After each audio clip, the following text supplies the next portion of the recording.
Okay, I'll get started with class.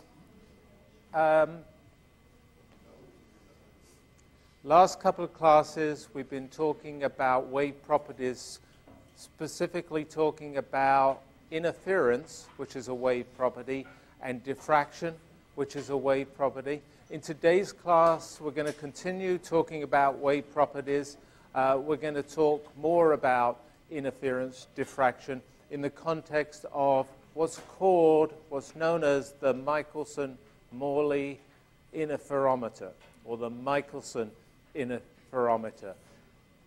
It's a famous device, instrument, that uses interference, wave properties. It's very famous because it was a device that ultimately discovered the strange, peculiar nature of space and time. So this particular class is kind of a bridge class between us talking about wave properties like interference and diffraction to next week talking about space-time and the true nature of space and time. So this is the link between those two classes, the bridge between those classes. So here's the content for today. I'm going to introduce and describe the Michelson interferometer, which involves interference of light.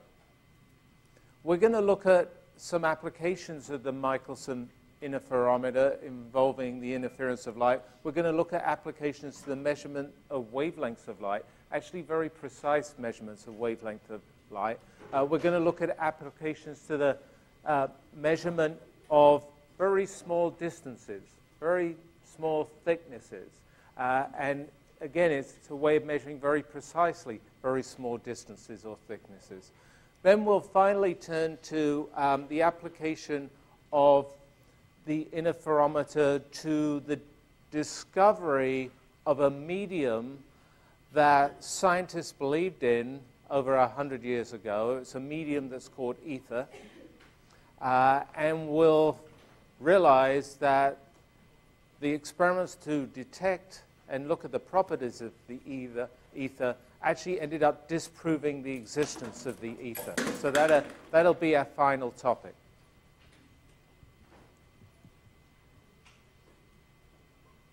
So this slide here, it's almost, I think it's like a piece of artwork, really, but it's actually the interference pattern in a Michelson interferometer.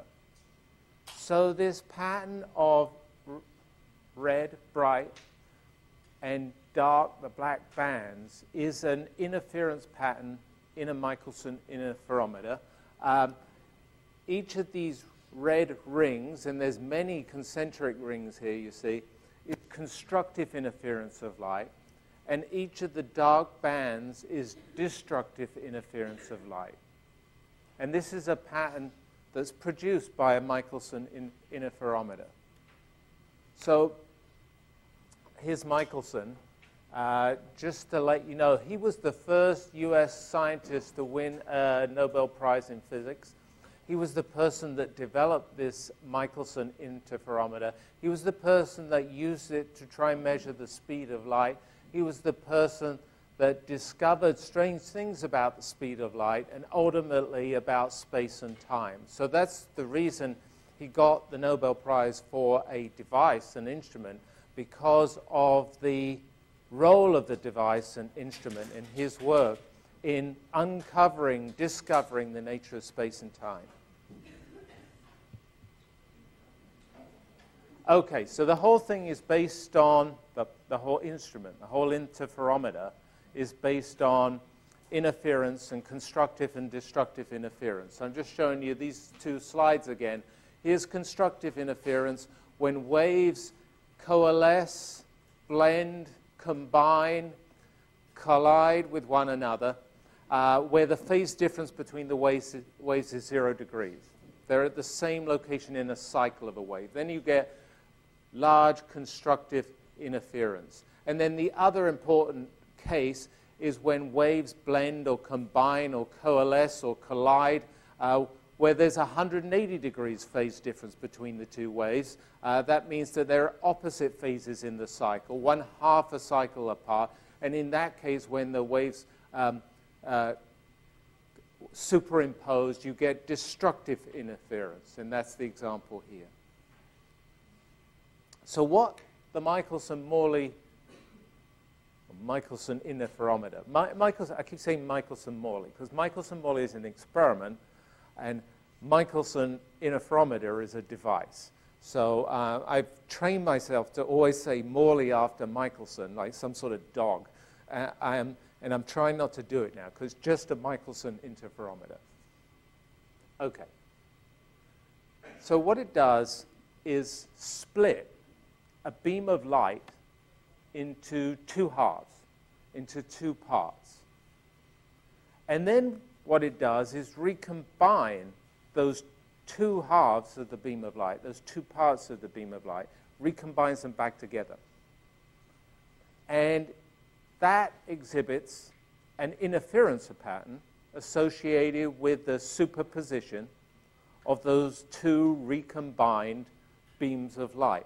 You can think of it like two things we've already met, like the soap bubble, which was a natural phenomenon, or like the two-slit experiment, Young's two-slit experiment, which was an experimental setup. In both of those cases, they involve the interference of two beams of light. In one case, for the soap bubble, there's a beam of light, or rays of light, from the reflection of the outer surface and the inner surface of the soap bubble. In the two-slit experiment, there's two beams of light from the left-hand slit and the right-hand slit of the two-slit experiment. So those both involve interference patterns between two beams of light, and the Michelson interferometer also involves interference between two beams of light. The Michelson interferometer is the most precise way we know to explore and examine and measure that interference. It's more precise than using a soap bubble to do this experiment. It's more precise than using the two-slit experiment to look at this interference.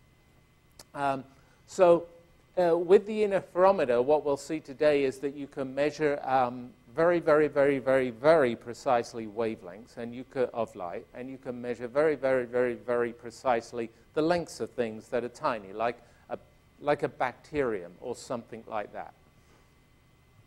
And then finally, we'll discover that this instrument was used to measure the speed of light, and that experiment to measure the speed of light was an experiment to detect the presence of the ether, this mysterious material, and that experiment failed to detect that material and led to new discoveries, understanding about space and time. Okay, so here's a picture on the right-hand side of the Michelson interferometer, and here's a little explanation of how it works on the left-hand side. So the picture is like a helicopter view. We got it on the tabletop, and I'm in some drone floating above it, and I've made this sketch of the Michelson interferometer. So let's walk through the interferometer. So the light beam starts over here on the far left, and the light beam is shone towards the right to this particular mirror here. Now, this is an interesting mirror. It's what's called a partially silvered mirror. It's what's called sometimes a beam splitter. So the partially silvered mirror, or the beam splitter, actually reflects some of the light, a portion of it, and it transmits the remainder of the light, a portion of it. And so when the light from the light source strikes the partially silvered mirror in the center, some of it is reflected, which means it goes off at the angle of reflection. And then some of it is refracted through the mirror, transmitted, and goes off over here horizontally. And so we've broken our original beam into two parts, into two halves, one going up and one going towards the right. Now, the one that goes up heads upwards towards the top of the screen and then strikes a mirror. It's at right angles to the surface of the mirror, so it's reflected back where it came from. The one that goes towards the right strikes another mirror. Again, it strikes it at right angles to the surface of the mirror, so it's reflected back where it came from.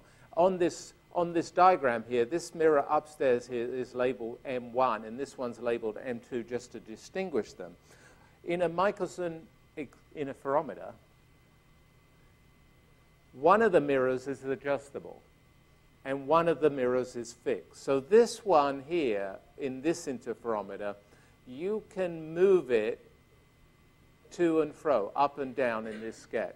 This one here in this interferometer is fixed in place. Now, it doesn't really matter whether the one upstairs or the one on the right is the adjustable one, and the other one is the fixed one. So it could have had M2, the movable mirror, and M1, the fixed one. But this one just had the example where the mirror upstairs is adjustable, the mirror over here on the right is fixed. So they reflect back the light towards the beam splitter. The beam splitter, or partially silvered mirror, does the same thing. It transmits some light, and it reflects some light. Some of the light from the path L1, where the light went up and down, will pass through, be transmitted through the beam splitter, and head downwards here. And some of the light, from the light that went towards the right and then back towards the left, will be reflected down here. And it's those two fractions of the light that interfere with one another. They superimpose with one another, they coalesce, they blend with one another, and it's those two portions of the light that we see the interference pattern. We see those rings of bright and dark fringes. And so here I am looking at the interference of the light, and I'm seeing this pattern here. This is the interference pattern. There's one little extra ingredient, let me just mention it, it's not very important for us, is there's a glass plate in here. If you're wondering why that glass plate is in here, it's so that the light that goes up and down and left and right always travels through the same amount of glass. So if you look, when the light is first split, and there's a light ray going up and down, there's a light ray going left and right, the light ray that goes up and down actually travels through the splitter. 2 more times than the light traveling left-right does. So these are extra times through the glass of the splitter, and so there's glass put in this left-right path to sort of compensate for that. But that's just the detail. Okay. So this slide is about how this interferometer is then used. I mentioned that you can use it to measure wavelengths very accurately. You can use it to measure thicknesses very accurately. So let's see how we do that. Suppose I was to move this mirror. Supposing I move this mirror, this one at the top of the sketch, and I move it upwards by 1/4 of a wavelength. So that's a tiny amount. Move it by 1/4 of a wavelength. What would happen? What would happen is that wherever I see a bright fringe down here, I turn it into a dark fringe. And wherever I see a dark fringe down here, I turn it into a bright fringe. If I move the mirror by 1/4 of a wavelength, I'm adding actually 1/2 a wavelength extra path to this ray that goes up and down. If I add 1/2 a wavelength extra path, I'm going to change a trough into a crest and a crest into a trough. That's going to change for the interference pattern, a bright fringe into a dark fringe and a dark fringe into a bright fringe. So moving this mirror by 1/4 of a wavelength would change this pattern. It changes the bright fringes to dark fringes and the dark fringes to bright fringes. If I move that mirror a whole 1/2 a wavelength up, so it's still a very tiny distance, but I'm going to move it 1/2 a wavelength up, then I've changed the path by a whole wavelength. So what would happen then? As I do that, I would see these rings of interference, the bright rings and the dark rings. I would see them swell outwards, and I would see them move outwards such that the pattern moved by one whole cycle from a bright fringe to the next bright fringe. And that's because if I move the mirror by half a wavelength, I'm adding in a complete cycle of extra distance, a complete wavelength of extra distance, because the light's got to go up that extra distance, come back that extra distance. That means that if I originally had interference, a crest and a crest, I'm still going to get interference because I've just added constructive interference because I've just added on a whole wavelength. And so I shift the pattern, but I still get crests where there were crests and troughs where there were troughs. I still get bright fringes where there were bright fringes, dark fringes where there were dark fringes. If you want to measure the wavelength of light, so we want to measure the wavelength of this light, what you do is move the mirror by a known distance. Maybe we'll move the mirror by 10 microns. And what we do is count the number of, you can either count the number of bright to dark cycles, or you can count the number of complete cycles. And so you move the mirror a fixed distance, you count the number of cycles of the fringes, bright to dark or bright to dark to bright, and from that information you can calculate the wavelength of the light. So that's one way that you can measure the wavelength of light very precisely by moving the mirror a known amount. To measure a thickness, say of a bacterium, right, a distance, you do the reverse. You've got to know the wavelength of light. If you know the wavelength of light and you move your mirror by a certain amount and you count how many cycles you went through from bright to bright, or just the bright dark cycles, then the number of cycles and knowing the wavelength of light tells you how far you move the mirror. So you might move the mirror from one end of the bacterium to the other end of the bacterium. And so you can measure the length of the bacterium very precisely. So those are the two ways that you can use the Michelson interferometer. Either if you want to measure wavelengths of light, you have to move the mirror a known distance, or if you want to measure unknown distances, you know the wavelength of light. In both cases, you're counting cycles of the bright, dark, bright fringes, the movement of the fringes. Here is a real Michelson interferometer. Here on the bottom left is the light coming into the device.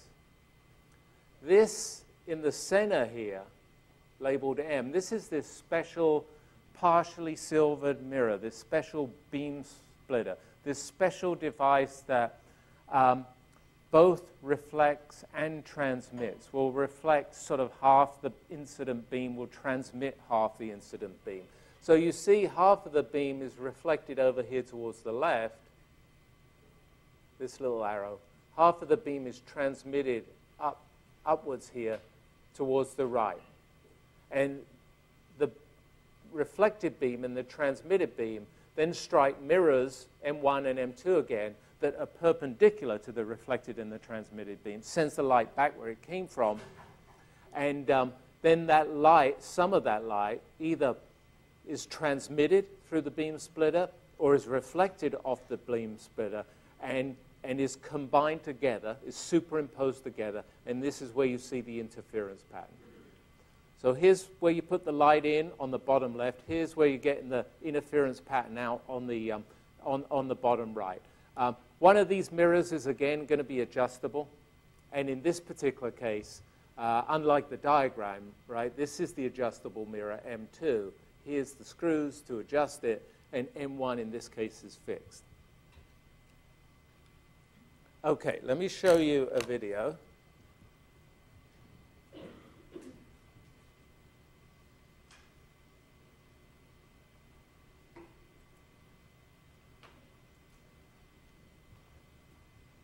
So here you're going to see my brother again working with interferometer.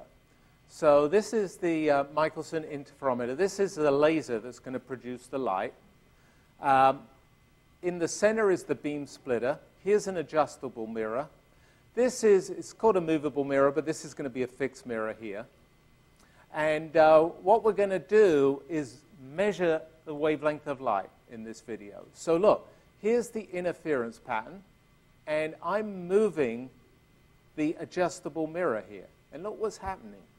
I'm changing the interference pattern because I'm changing the distance that one of the rays has to travel.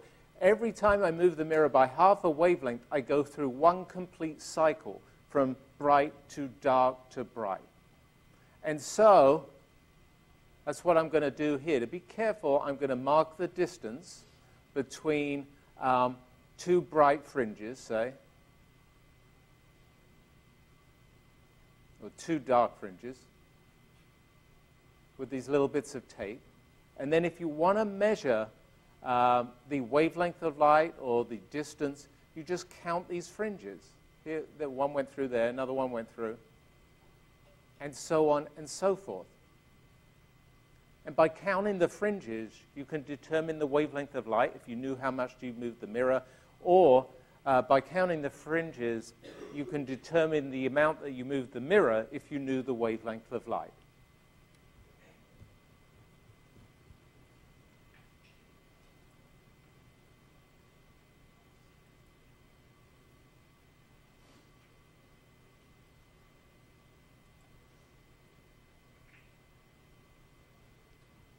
Okay, so let's do a sample calculation involving the Michelson interferometer.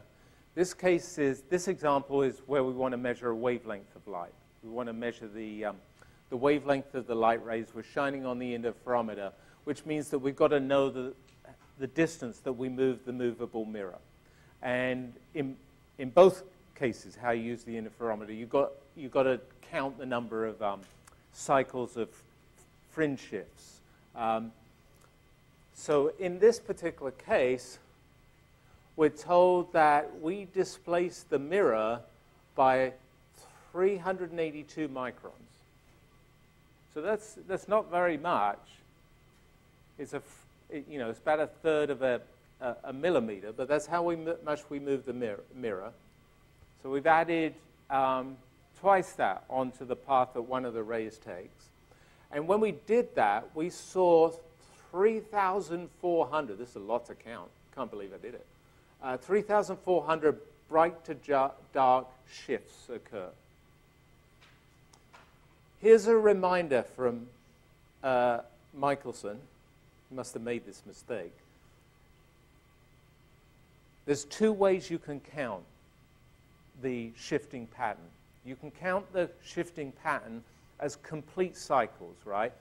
The number of cycles from bright to dark to bright. That's a complete cycle. Or you can count the change in the interference pattern by counting the number of individual shift changes. So bright to dark is a shift change, and then dark to bright is another shift change. So you can count either of those ways.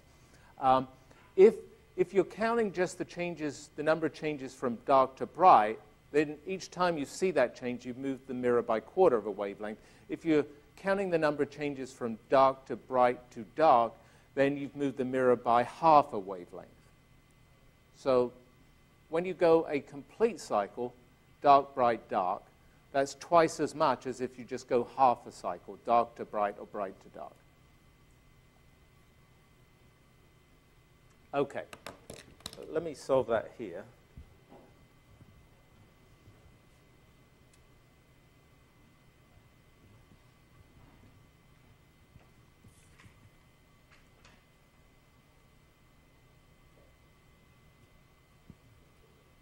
So we were told in this problem that we moved the mirror by 382 microns, and there were 3,400 fringe shifts where a fringe shift is a change from either dark to bright or bright to dark, and corresponds to a movement of the mirror of a quarter of a wavelength. And we want to find the wavelength, so we want to find lambda. Well, here is how we're going to figure this out. These quantities are related.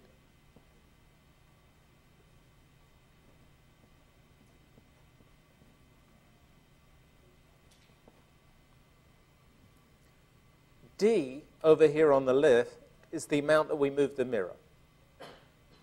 Lambda over 4 is the amount that you move a mirror if you're going to go from one bright fringe to the next dark fringe, or you're going to go from one dark fringe to the next bright fringe.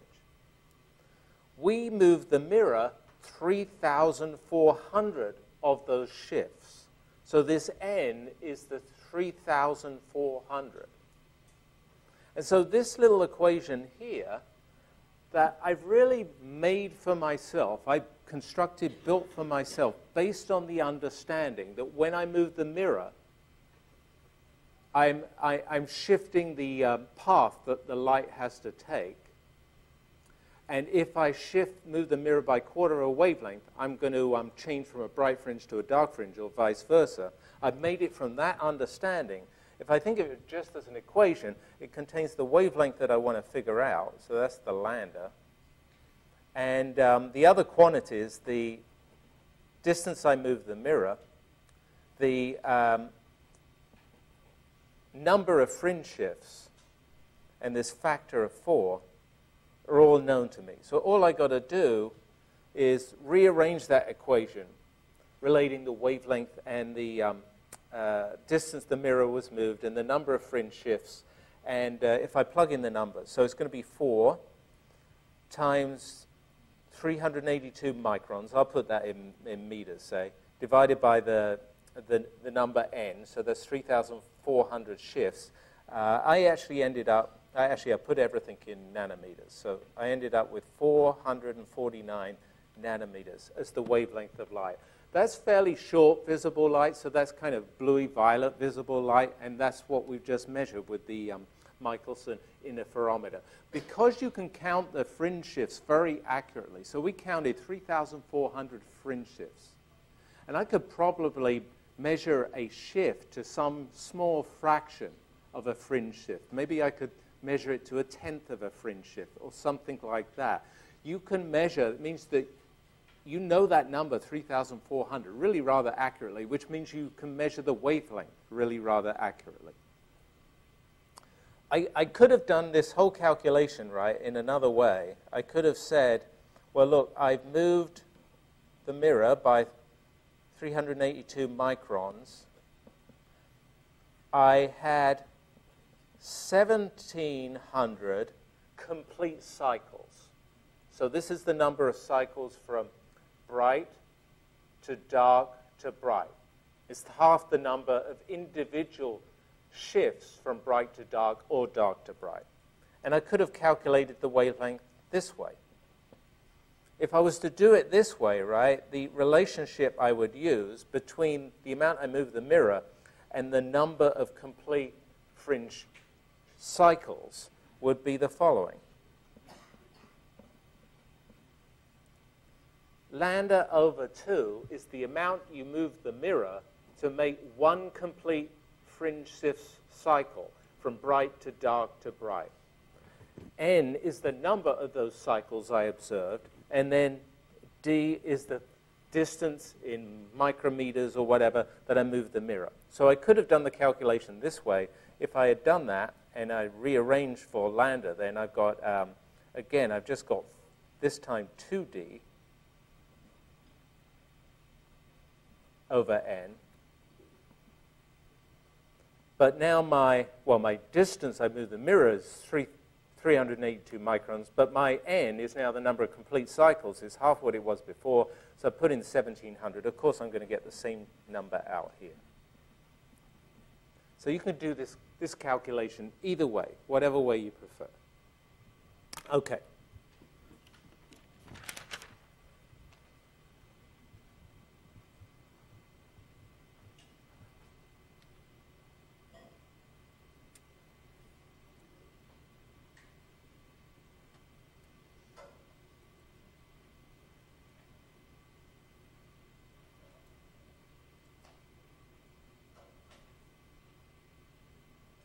There's another example in there, if you want to take a look at it. We did an example where we measured the wavelength of light.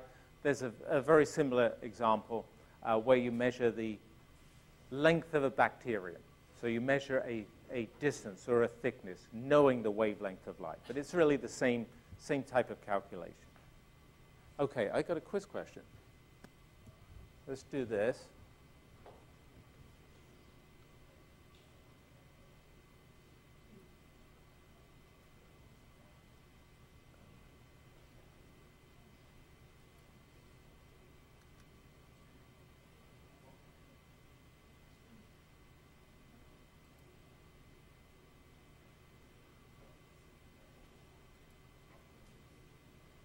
So in this question, we are measuring the length of a bacterium, trying to find out how big that bacterium is.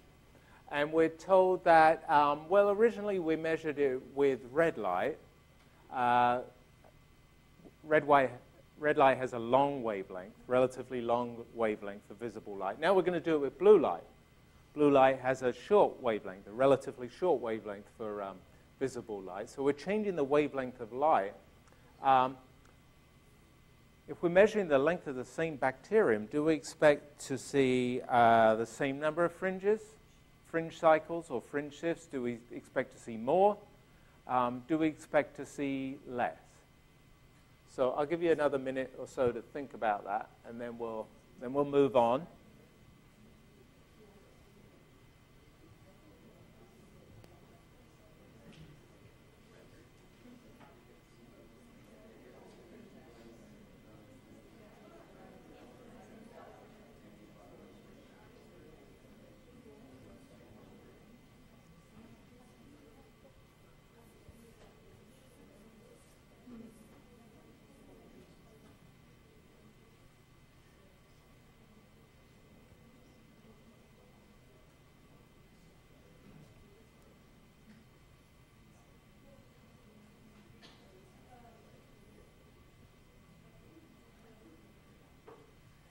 In an interferometer, in a Michelson interferometer, essentially you're comparing the distance you move the mirror with the wavelength of light. So the number of cycles, complete cycles, or the number of shifts is like a proportionality constant between how much you move the mirror and the wavelength of light. How many times more you move the mirror on the scale of the wavelength of light. So if you use long wavelength of light, then when you move the mirror a certain amount, it's a relatively small number of those wavelengths. If you use short wavelength light, then when you move the mirror the same distance, it's going to be many more of those short wavelengths of light. So when we use the red light that has the long wavelength, and we move the mirror a certain distance, it's a relatively small number of complete cycles or fringe shifts because the wavelength is long. When we use the blue light with the short wavelength, when we move the mirror that same distance, it's going to be many more fringe shifts, many more cycles, because that wavelength of light is shorter. And so the answer to this one is that when you decrease the light's wavelength, you're going to measure, if you measure in the same distance, you're going to see more fringe shifts.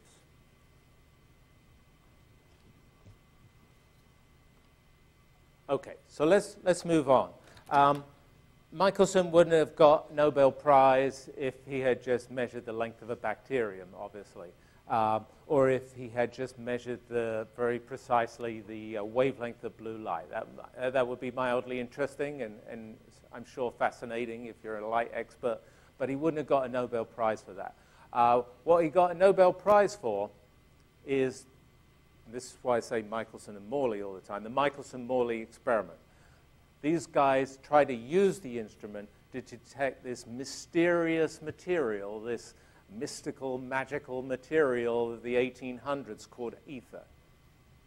So I want to say a bit about what ether is and why scientists were interested in detecting ether, why they failed to detect ether and what that meant.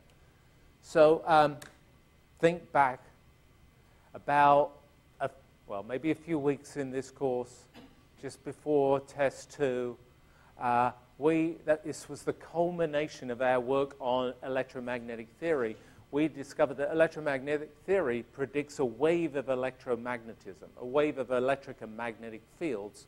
That wave, we realized, was light. It's an explanation, an understanding of light as a bundle, an oscillating, self-propagating, self-sustaining bundle of electric and magnetic fields. Here's a picture of light. Now, at the time, so this happened in 1860-ish. This happened in 1860-ish, and at the time, scientists knew that, well, we know, water waves need a medium to travel in. They need water to travel in. Ocean waves, river waves need a medium to travel in its water. Sound waves need a medium to travel in. They travel in air, for example. So my sound to you is traveling through the air, so they need a medium. And so it was natural for scientists to think that the electromagnetic waves also need a medium to travel in, a material to travel through. And that material, well, it wasn't known. It wasn't the air.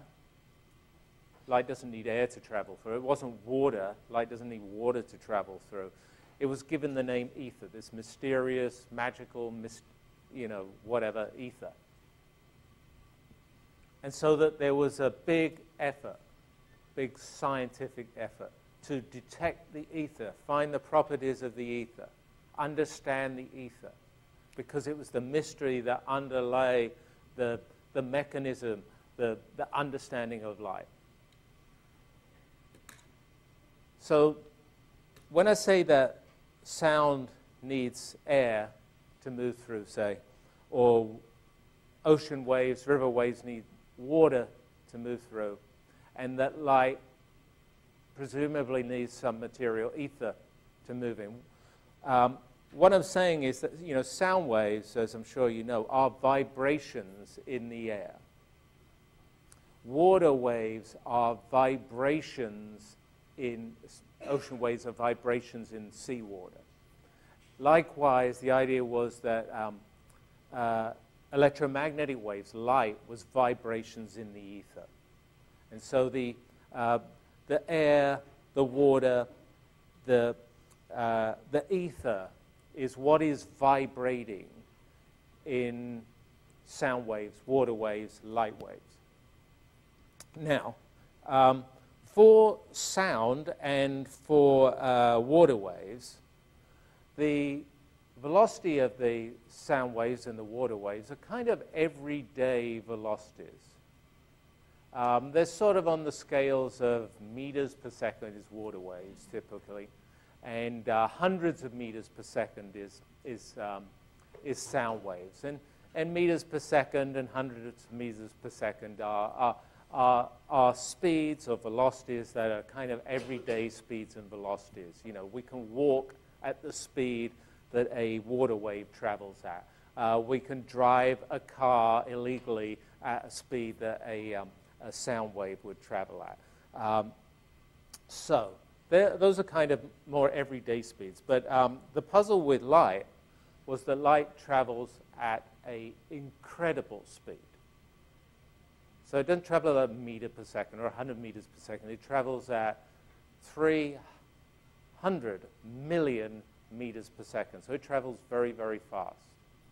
That causes a problem for the medium that supports the sound waves in comparison to the media that that causes a problem for the medium that supports the light waves in comparison to the media that support the sound and the water waves. If the speed of the waves is everyday speeds, then the forces needed to vibrate the material, the air or the water for sound and water waves, is everyday forces. If the speed of the wave is really, really fast, you've got to move it, accelerate the material really, really fast, then the forces needed to move the medium, the ether for light, are going to be really, really large. So one of the strange properties of ether in comparison to air and water was that ether needs enormous forces to vibrate it, whereas air and water just need everyday forces to vibrate them. And that's related to the fact that the speeds of the air and the sound waves are everyday speeds, whereas the speed of the light waves are really enormously large. That's a puzzle because, look, you and I don't notice that we're walking through a soup of ether. We don't sort of have to squeeze our way through it to get to class. The Earth, as it goes around the sun, or the sun as it goes around the galaxy, doesn't notice that it's moving through some giant soup of ether, and it has to push it out of the way. So how could it be that it's really hard to vibrate, and it takes enormous forces to vibrate ether, yet you, I, the sun, the Earth, all move through the ether without even noticing that we're moving through the ether? So it's very, very, very, very puzzling. So here's where the Michelson experiment, Michelson-Morley experiment, where the Michelson interferometer came in. It was to detect the ether. So I want to draw an analogy between light and wanting to detect the ether, and sound and wanting to detect the air. Now, in a sense, it's a ridiculous analogy because we all know the air's there. We don't need to explore sound waves to detect it. But that's what we're doing for light. We're just hypothesizing ether is there, and we're trying to detect it with light, its presence with light. So we're going to see how you would do the same thing with sound. I'm going to use sound to detect the presence of air. The way I could do it is pictured here. So sound actually travels in air at 340 meters per second. What I mean there specifically, so this room has nice still air in it, and if I am in this room's reference frame, in the reference frame of this room, I would measure sound to travel at 340 meters per second. If I was to move through this room, then I would measure the sound to be traveling at a different speed because I'm moving through the medium that the sound propagates in. I'm moving through the air that the sound is propagating through. So that's what I'm depicting here. So this is a picture of air, so we don't see it. I'm producing some sound waves in the air. And here I am in my car, and I'm going to drive towards these sound waves. They're traveling from left to right, so I'm going to drive towards the left. I'm going to drive away from the sound waves. They're traveling again from the left to right, so I'm heading towards the right here. And I'm going to measure the speed of the sound waves in my car when I head towards them, in my car when I head away from them. I see different speeds when I head towards the sound waves through the air, when I drive away from the sound waves through the air. I see a speed that is higher when the sound, so imagine now the speaker's over here. It's on the wall. I'm in my little car, and I'm racing towards it. And I see the sound traveling, with respect to me, faster, because I'm moving towards, into the sound waves. When I drive this way, I'm receding from the speaker and the sound waves. If I'm in my car measuring the speed of the sound waves, I see them going slower. I see them going slower because I'm moving away from the source of the sound waves. And so I can infer the presence of the air by seeing the sound waves change. The speed of the sound waves change. And that's what I'm able to do here. So the idea was to do the same thing for light. To figure the presence of not the air. I'm figuring the presence of air here, that the sound is a wave in the air. I want to figure the presence of the ether, that light is a wave in the ether. But I could do the same thing. I could move towards a source of light. I could move away from a source of light. I could move towards the source of light and measure the speed of the light. I could move away from the source of light and measure the speed of the light. And the difference in the speeds would infer the presence of the ether, which is supporting the light waves. And so that's what this picture is. Instead of trying to detect the presence of the air by measuring the change of speed of the sound waves, now I'm going to try and detect the presence of the ether by measuring the change of the light waves. So now look at this picture here. Now what am I doing? I've got a source of light instead of a source of sound. I'm producing, instead of sound waves, light waves, and instead of the sound waves being supported by air, moving through air, they're supported by the ether. They're moving through the ether. Now I'm going to build a spaceship, and I'm going to fly at some very high speed towards the light source, like I drove towards the speaker. I'm going to fly at very high speed away from the light source, like I drove away from the speaker. And because the speed of light is 300 million meters per second in the ether, when I travel through the ether towards the light, I'm going to see it moving faster. When I travel away from it, I'm going to see it moving slower. And when I see this difference between the speeds, like when I saw the difference between the speeds of sound, I'm going to infer that, originally I inferred that there was air there through which the sound was traveling. Now I'm going to infer that there's ether there through which the light is traveling. And so in this way I could detect the presence of the ether. I could prove the existence of the ether. So that was the basic idea. It's kind of like this. This is an analogy. This is the lifeguard analogy to this kind of experiment. Supposing we got a river. Now imagine we've gone on a field trip. There's a river flowing from left to right across the room. And supposing we said, we want to find out how fast the river is flowing from left to right across the room. One way you could do it is we'll get somebody that can swim. So, I can barely swim, but I could try this. I could swim in both directions. So the river's flowing from the left to the right. I could swim, firstly, I'll swim towards the right, and you'd notice he's swimming pretty fast. That's because I'm going with the flow of the river. And then I try swimming the other way, and actually he swims really, really slowly. That's because I'm going into the flow of the river. The fact that my speed would be different as I swim towards the right with the river compared to swimming towards the left against the river detects the presence of the flow of the river, detects the presence of the river.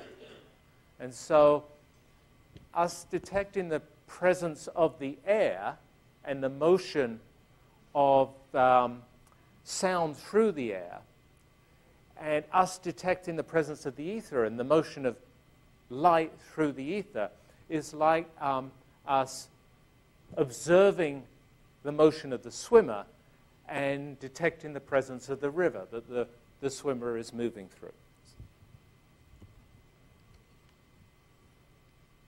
Okay.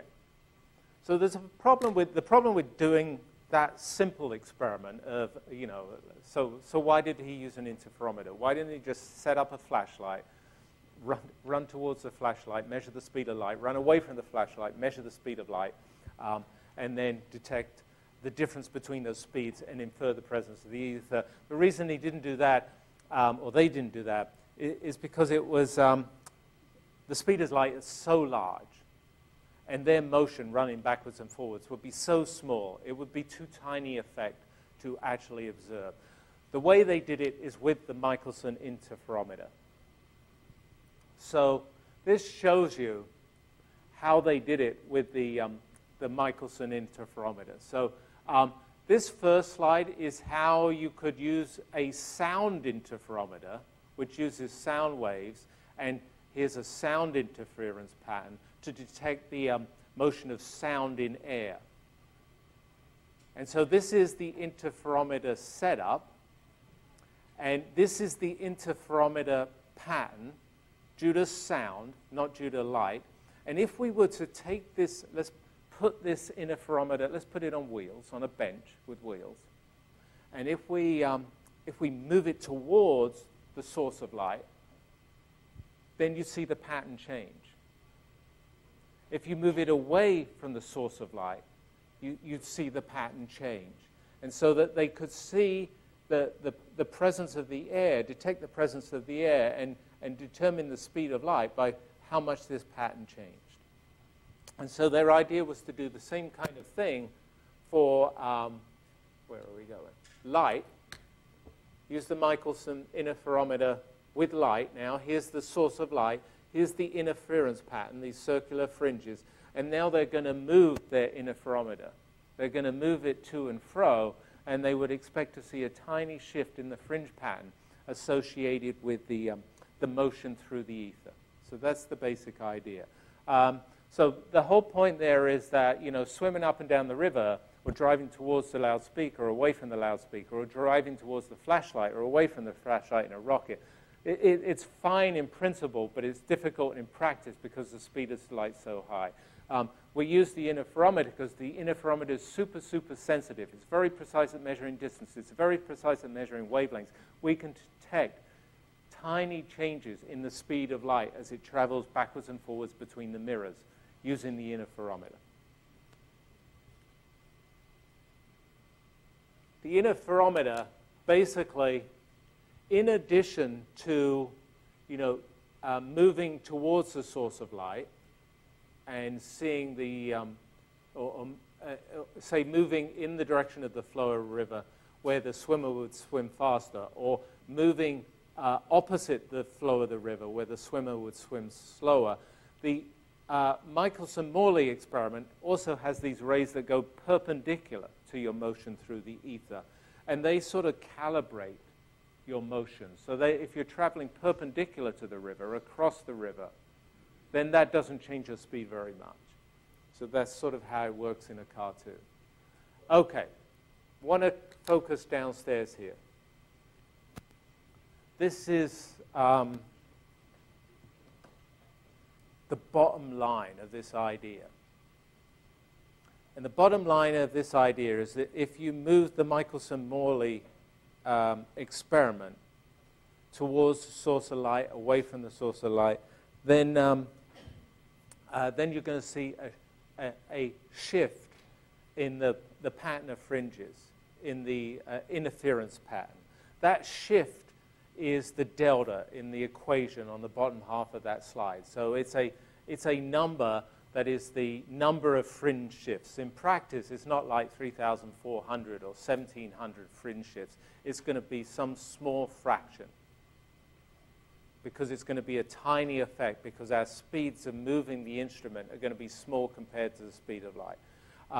That fringe shift that we expect is given by this equation here. So let me tell you all about the things in this equation here. There's two speeds in here. C, that's in the denominator, that's the speed of light. So it's how fast light travels. And so that's, in a sense, what we're trying to figure out. V upstairs here, that's the speed that we're moving the Michelson-Morley setup, the experiment. So it's how fast we're moving the setup. So look, you can see here, what we're doing basically is comparing the speed that we move the experiment with the speed of light. And here you see the problem, right? That the speed that we can move the experiment is small compared to the speed of light, which is 300 million meters per second. So here's the problem, the difficulty, the challenge. The point is that you can see tiny, tiny shifts through the Michelson-Morley experiment, tiny fringe shifts. The other quantities in here, well, they're the familiar ones from kind of the setup of the Michelson-Morley experiment. There's the wavelength of the light, that's the lambda.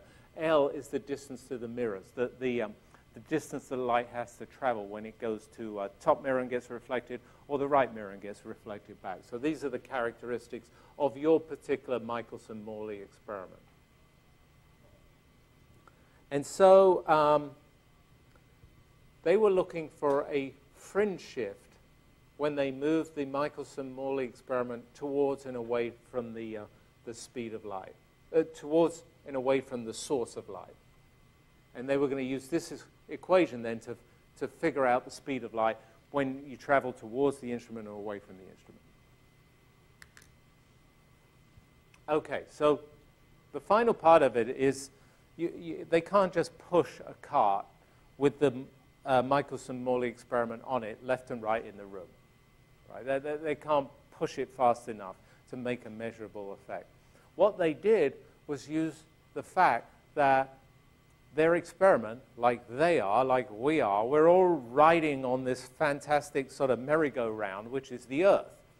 The Earth is spinning, and the Earth is orbiting around the Sun. So it's spinning around its axis, it's orbiting around the Sun, and so that you can use that motion to change your movement through this mysterious, magical ether. And so that's what this picture is meant to show. So here, these lines are meant to be the ether. And this picture is meant to show the Sun and the Earth orbiting the Sun through the ether, and the Earth also spinning on its axis as it moves around the Sun. So when the Earth orbits, it's moving through the ether, and when the Earth is spinning on the surface of the Earth, you're also spinning through the ether. So, for example, if I'm drawing kind of the ether as an ether wind here, sometimes you're heading into the wind of ether, and sometimes you're heading away from the wind of ether. So that happens on a day-night cycle. You know, as the Earth rotates about its own axis, you head into the ether and you head away from the ether. Also happens on a yearly cycle between summer and winter, right? You're going to sometimes be heading into the ether wind, heading away from the ether wind. With the daily cycle, the day-night cycle, the speeds at which you rotate are some speeds that I wrote it upstairs here. We rotate in opposite directions between day and night by 460 meters per second. So that's much faster than we can move the instrument in the lab. But that's our speed into and away from the ether on a daily cycle. And then on a yearly cycle, so we've got to wait much longer, that's the speed due to the orbiting around the Sun. We move into the ether wind and away from the ether wind at about 30,000 meters per second. So that's a really large speed that you would never be able to move, you know, the instrument in the lab by. And so this is what Michelson-Morley tried to use, was the speeds of the Earth's rotation, but mostly the speed of the Earth over a year, from spring to fall, say, that these speeds through the ether wind vary by these large amounts. This picture and this sort of image of the Sun, the Earth rotating on its axis, and the Earth orbiting around the Sun always reminds me of this most horrific experience of my life of going on the teacup ride at Disneyland or whatever. I thought I didn't get seasick or train sick or things like this, but somehow this was a big trigger for me. So this figure always reminds me of that experience. Okay.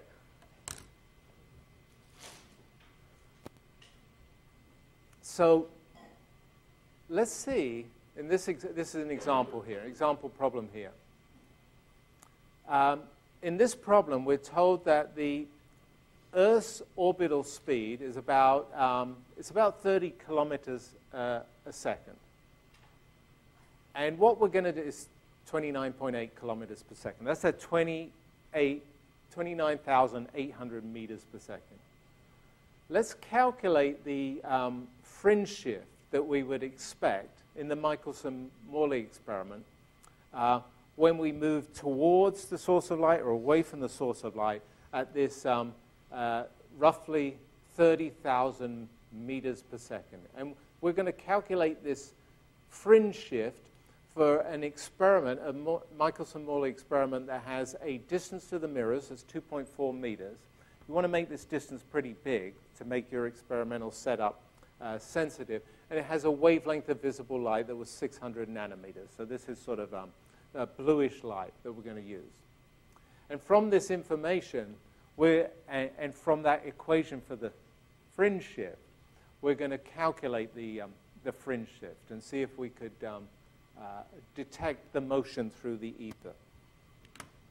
So let's go ahead and do that.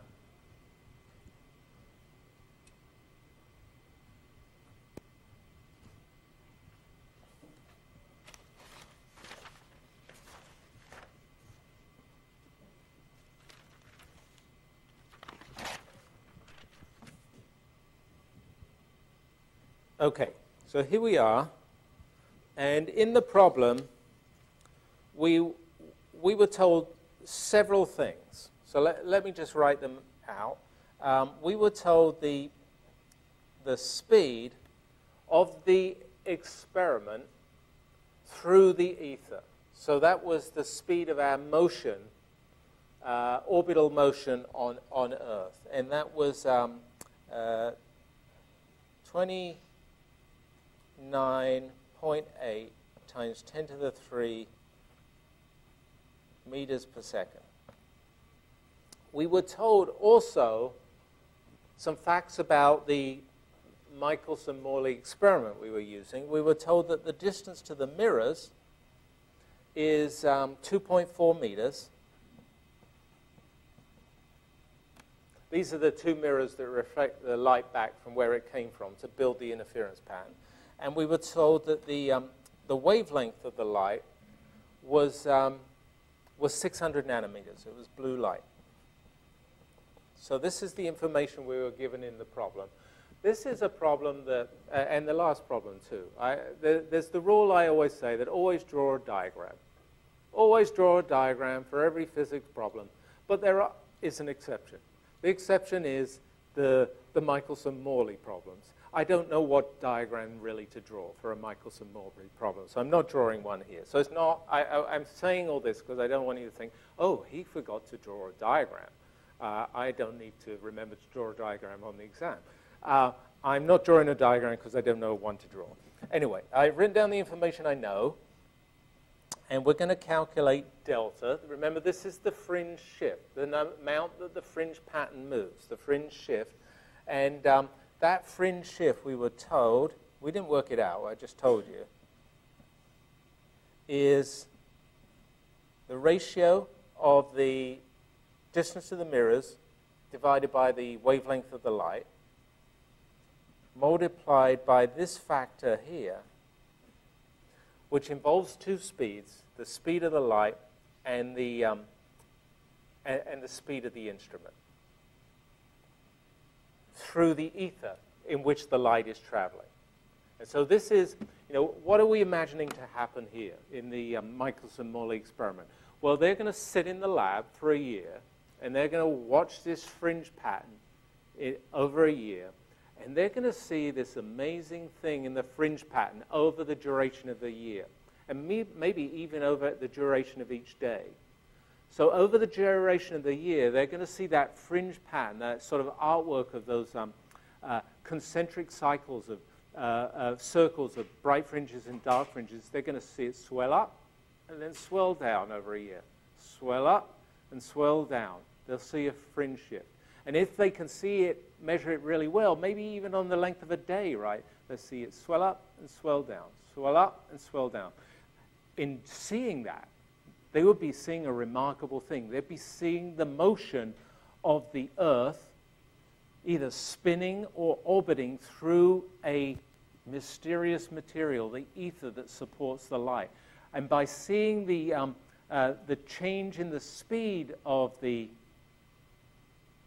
light that's creating the swelling and the shrinking of the interference pattern, they'd be inferring the presence of the ether. So that was really their goal. So you could imagine, go back to 1890, whenever they did this, they set up their experiment. They're really excited.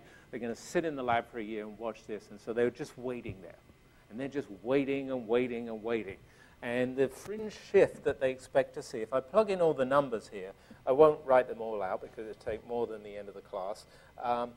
I got a result that is 0.08 fringes. So as I say, it's not like it's 3,400 or 1,700 fringes.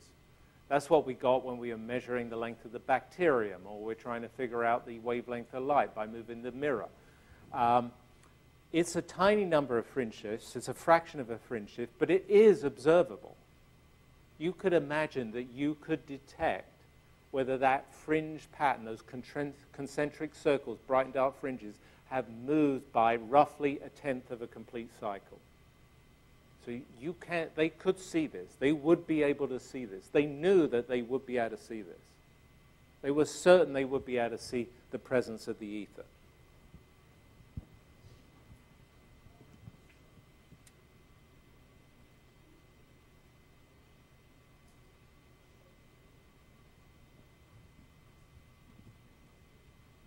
So what happened? So what happened is that they saw nothing. They sat there for a year. They sat there for a day, and they saw nothing. They sat there for a year, and they saw nothing. They sat there for the next year and saw nothing. They never saw anything. They never saw any fringe shifts. They never saw any evidence for light traveling through the ether. They saw no evidence for light traveling at different speeds when you move into the ether or away from the ether, which is a very, very perplexing result. So to give you an idea of how perplexing it is, here's a familiar situation. This is the speed of sound in air. The speed of sound in air is 300, I can tell you the speed of sound in air is about 340 meters per second. But that's the speed of sound that you'd measure in the air's reference frame. That's the speed of sound you'd measure in still air. If you run through the air in different directions, you would measure different speeds for the sound because you're moving through the air that is supporting the sound. The sound is a vibration of the air. So why is it? Why is light different? Because what they've just found is that light was had a speed of 300 million meters per second in the ether, but the idea was that if you move through the ether, run through the ether towards the source of light, away from the source of light, you see the speed of light change, just like the speed of sound would change. But they didn't. They always see the same speed of light. So if you think about it, that's ridiculous. It's completely, utterly ridiculous that light could have the same speed. So as an example, we'll set up a beam of light over here on the left. We'll shine it across the room.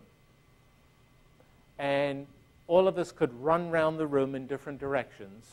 Some of us are going to run away from the beam of light fast over here towards the right. Some of us are going to run towards the light over here on the left. Some of us are going to run towards the back of the room to get out of the class and run towards the front of the room to get out of the door here. And we all measured the same speed of light. We're all moving differently, but we're all seeing the same speed of light. That doesn't seem possible. You know, if a person standing on the street, a person riding a bike along the street, a person in a car driving along the street, a person in a helicopter flying above the street, if they observe somebody else walking around, they all see that person with respect to them moving at different speeds. It seems impossible that every one of us moving in different ways could see the same speed for the speed of a light ray. And so it seemed like it was an impossible to understand, to comprehend, to explain result that Michelson and Morley had found. It wasn't until sort of a decade later that it was realized by Albert Einstein how to explain it. And to explain it, we're going to have to change our understanding of space and time. we sort of think of space and time right now as kind of this stage or this background on which things happen, in which light travels or sound travels or water waves travel. We're going to have to change that stage. We're going to have to change our notions of space. We're going to have to change our notions of time. We're going to have to join together space and time to understand how light can always have the same speed no matter who's measuring a light ray. And so that's the beginning of next Tuesday's class. I'm going to end here with that message that something big is about to change on Tuesday. If you've got any questions, I'll hang out here for 10 minutes.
Possible to meet with you later today? I have a couple of questions.